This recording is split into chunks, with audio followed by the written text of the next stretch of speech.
In this lesson, we're going to look at using proof by mathematical induction with partial sum formulas. So in this scenario, we will have something along the lines of a sum of terms is equal to a given sum formula. So it will be along the lines of term 1 plus term 2 plus term 3 all the way up to the nth term, and it will be equal to some sum formula. Our whole goal here is to prove that this sum formula is correct. Or better put, we're trying to find proof that the sum of terms is equivalent to the sum formula. Okay, so we'll have a look at this in practice. We'll start with a very simple example. We are trying to using proof by mathematical induction that 1 plus 3 plus 5 plus all the terms up to the nth term, which is 2n take 1, is equivalent to n squared. Okay, so the first thing that we do in this process is we show that it's true for n equals 1. So we're trying to show that the left-hand equation is equal to the right-hand equation. So left-hand equation, right-hand equation. So on this side, we've got 1 plus 3 plus 5. We can sub 1 into that first one. So we can say this is 2 times 1, subtract 1, and we get 1. So that's the first term, so that should make sense. And the right-hand equation, we get 1 squared, and that's equal to 1. So left-hand equation is equal to a right-hand equation, and therefore it's true for n equals 1. Now we want to assume true for n equals k, which means we're saying that 1 plus 3 plus 5 plus all the way up to 2k take 1 is equal to k squared, where k is an element of a set of natural numbers. And lastly, we want to prove true for n is equal to k plus 1.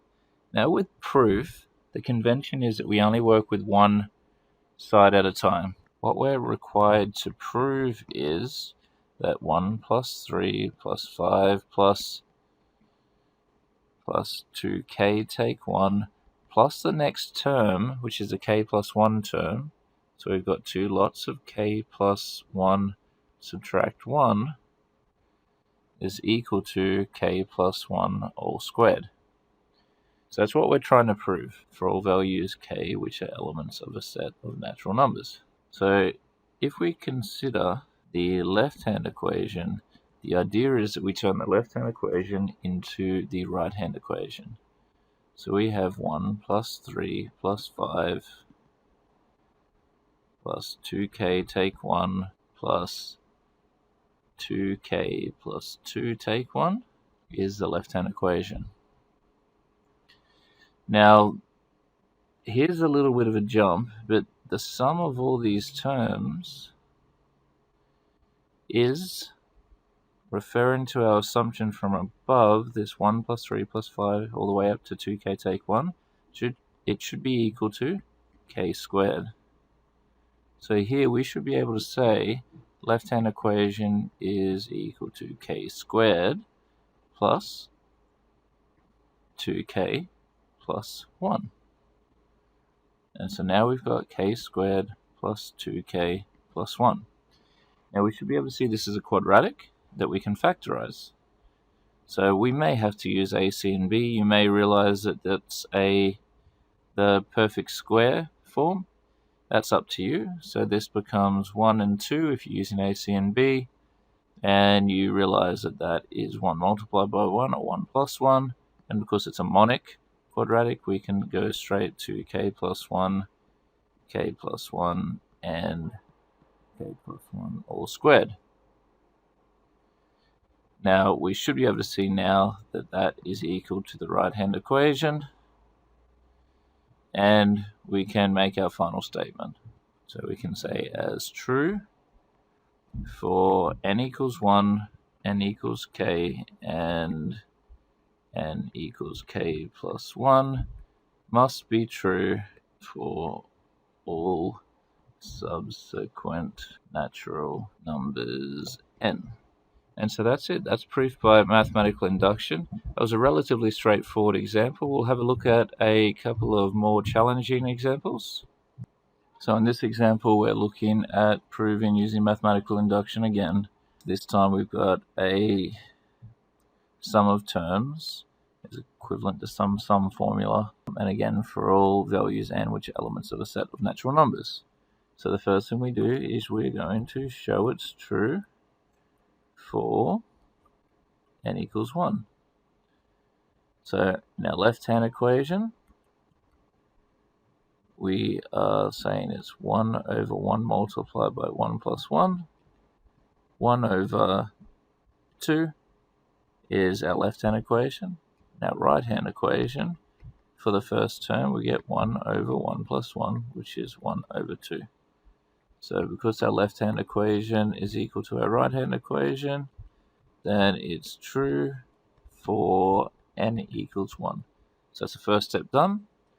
We want to assume that it's true for n equals k.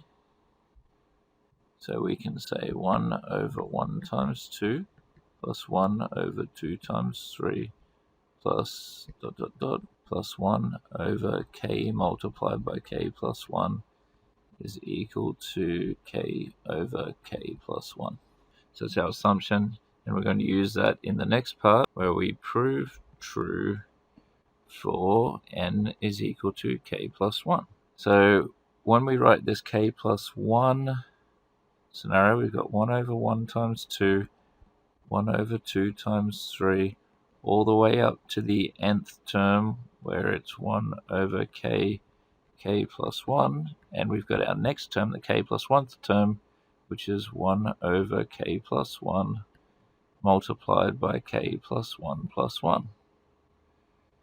And that will be equivalent to k plus 1 over k plus 1 plus 1. So if we consider only our left-hand equation, we get 1 over 1 multiplied by 2. We get the first k terms is going to be equal to k over k plus 1. It's the left-hand equation that we're looking at. Plus 1 over k plus 1, k plus 2. So we want to get a common denominator here, so it becomes k multiplied by k plus 2 over k plus 1, k plus 2. And we're adding on 1 over k plus 1, k plus 2, which leaves us with k squared plus 2k plus 1 over k plus 1, k plus 2. Now we should see that we can factorize the numerator. So we can factorize that, and we should see that that's going to be that k plus 1 all squared again over k plus 1, k plus 2. The k plus 1 bracket will cancel, and we end up with k plus 1 over k plus 2. In order to put it in the same form as the initial statement, we get k plus 1 over k plus 1 plus 1, and that will be equal to the right-hand equation. Once we've done that, we finish with our statement again. So we can say as true for n equals 1, n equals k, and n equals k plus 1 must be true for all subsequent natural numbers n. So there we have it. The algebra is a little bit more complex, but not much. So that concludes our lesson on mathematical induction applied to sum proofs or partial sum proofs, and a lesson looking at divisibility proof will follow.